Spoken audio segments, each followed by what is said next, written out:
seleksi calon Yang komisioner. tes tulis hari ini Pak, ada berapa dan mereka berapa kita terima dan bagaimana selanjutnya? Jadi tes tertulis hari ini hanya bagi mereka yang lulus seleksi administrasi. Memang itu ada sejumlah 146 orang. Jadi pendaftar semua 151, kemudian 5 orang tidak memenuhi syarat administratif. Maka yang berhak ujian itu hari ini ujian tulis hanya mereka yang memenuhi syarat administrasi. Jadi setelah ujian tulis yang kita laksanakan hari ini ya, mungkin agak sedikit ada beda dengan ujian tulis sebelumnya, seleksi KIP sebelumnya. Ujian tulis hari ini yang buat soalnya itu kita serahkan ke kampus kombinasi antara IAIN, UIN dengan usia. Jadi kemudian setelah ujian nantinya kita serahkan kembali kepada pihak kampus yang memeriksanya. Nanti tanggal 6 hari Jumat itu sesuai dengan tahapan dan jadwal yang telah kita buat, itu akan kita umumkan yang lewat 42. Lagi di 146 ini nanti tinggal 42 orang yang lulus ujian tulis. Kemudian dari 42 itu tahapan berikutnya tahapan medical check-up. Medical check-up dilakukan di Rumah Sakit Zainal Abidin. Kemudian ada ujian psikologi. Jadi setelah medical check-up, ujian psikologi, kemudian dilanjutkan dengan wawancara. Namun sebelum wawancara itu berbarengan dengan uji mampu baca Al-Quran. Jadi setelah ujian tulis ini ada 3 tahapan lagi. 4 tahapan lagi. Tahapan medical check-up, tahapan psikologi, tes psikologi, kemudian tahapan uji mampu membaca Al-Quran, kemudian terakhir wawancara. Inti wawancara yang dilaksanakan oleh tim sel, itu kita buat sesuai dengan schedule yang telah kita susun, itu berbarengan dengan wawancara. Narkoba tidak ada Pak, mengingat Ada. Jadi medical check up sekaligus narkoba. Nah, jadi yang lembaganya Rumah Sakit Zainal Abidin, sementara narkoba di Rumah Sakit Jiwa. Waktu hari ini berapa orang yang hadir dari 100? Gini, absennya kan ini lagi beredar absen. Nah, jadi kalau data yang ada di kita kemarin itu 146 Itu yang daftar. Yang lulus administrasi. Tapi yang hadir kan kita belum 151 kan.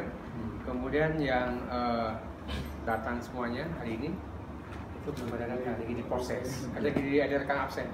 Mungkin siang sudah ada informasinya. Ketua, kita pansel ini sebatas memilih berapa orang?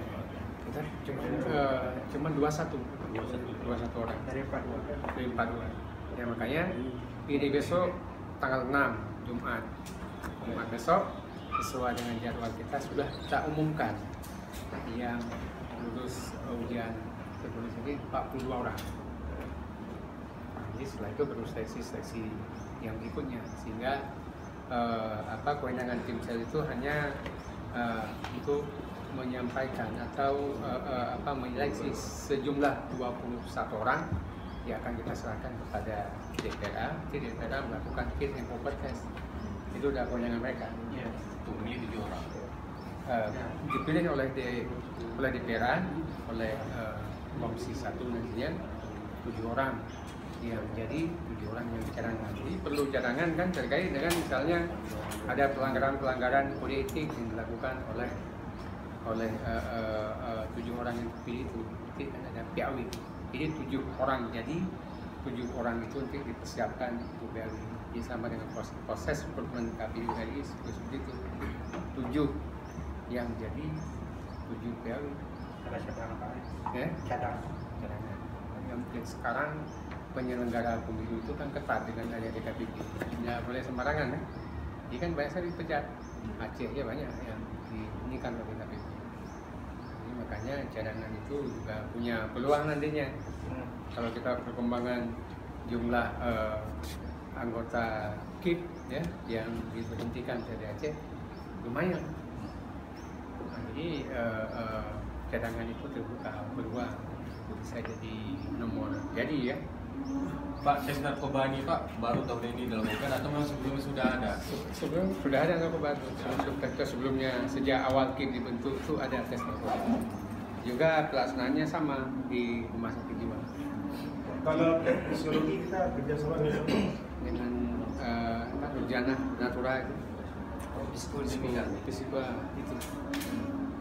Pak Jen, untuk ujian hari ini materinya mencakup apa aja Pak ya? Terus ada perbedaan nggak mekanisme tes tahun ini dengan tahun-tahun sebelumnya? Ada. Kalau tahun ini ujian tulis itu kita serahkan ke pihak ketiga.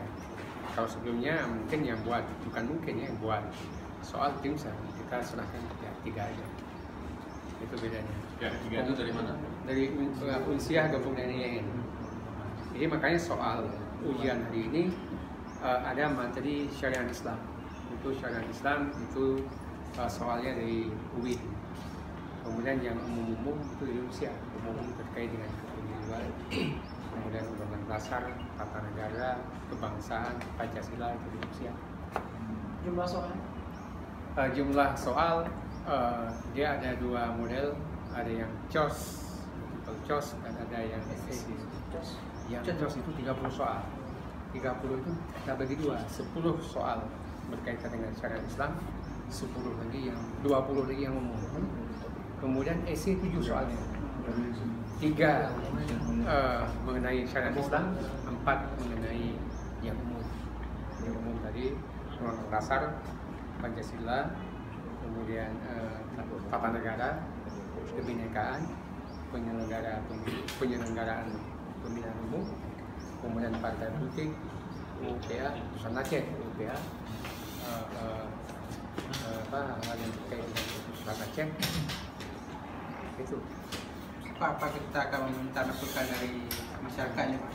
Nah, jadi nanti ya, setelah pengumuman 42 orang, maka tahap berikutnya juga tahap masukan masyarakat. Jadi setiap orang, setiap masyarakat boleh memberikan masukan. Jangan nanti gini. Jadi ada salah satu atau kandidat yang lewat itu dia adalah orang dari partai politik. Ya, memang dari partai politik boleh sepanjang dia tidak lagi menjadi partai politik, hitungannya 5 tahun. Kalau belum mencapai ring waktu 5 tahun, nggak boleh. Jadi masukan di masyarakat itu perlu sekali. Ini kan juga ada juga misalnya yang masuk 42 itu orang yang pernah dihukum oleh DKPP. Nah itu masukan di masyarakat sangat dibutuhkan, ya, karena etika penyelenggara pemilu itu menjadi juga bahan untuk penilaian. Bisa mencapai 21 kan nggak mungkin orang-orang pernah dihukum oleh DKPP, kemudian orang partai politik, ya, itu masuk ke tahap 21. Jadi ini perlu semua pihak sama-sama menjaga supaya prosesnya sesuai dengan undang-undang. Artinya yang sudah kena hukum penalti dari DKPP itu tidak bisa lagi mengikuti proses menjadi penyelenggara pemilu. Nah, bukan itulah poin. Artinya poin bagi tim sel untuk menilai bahwa yang bersangkutan etikanya nggak benar lagi menjadi bahan, ya.